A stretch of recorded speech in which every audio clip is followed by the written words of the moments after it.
quite literally the oldest story in the book. The engraving of Adam and Eve of 1504 by the German Renaissance artist Albert Dürer recasts this familiar story with nuances of meaning and artistic innovation. In the picture, Adam and Eve stand together in a dense dark forest, far from the garden evoked in Genesis. This forest is distinctly German, the dark woods of the devils and spooks of Grimm's fairy tales. Foreign and unexpected motives intrude into the German wood. One of the key questions that arises is, why did Dürer create this work? Dürer created this work of art in order to show the German public the perfect classical form. He believed that the people were not ready to see classical nudes yet.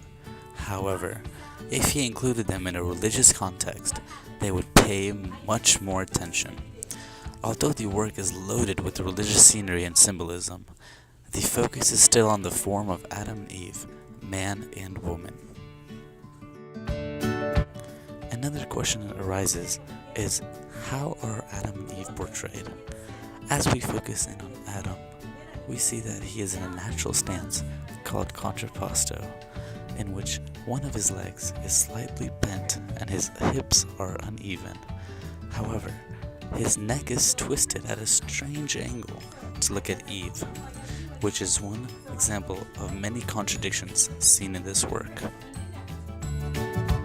As we switch perspective and look at Eve, Eve is seen in a similar pose as Adam. In contrapposto with a twisted neck, she shows a contradiction as well because she's picking an apple from a fig tree. You don't usually pick apples from fig trees.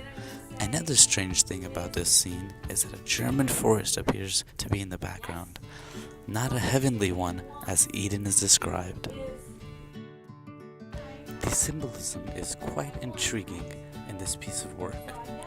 The bull is phlegmatic humor, calm and unemotional. The rabbit represents sanguine humor, sensual, courageous, and hopeful. The elk represented in this painting is melancholic humor, despondent, sleepless, and irritable. The cat represents caloric humor, cruel, easily angered, and feminine. The mouse represents male weakness.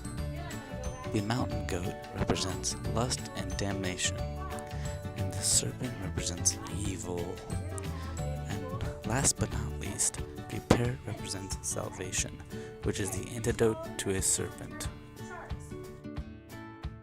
Like his older contemporary Da Vinci, Dürer had a curious intellect and a scientific mind in addition to being an artist. Much like Leonardo, Dürer's surpassing skill and inspiration made him a leading artist of the Renaissance.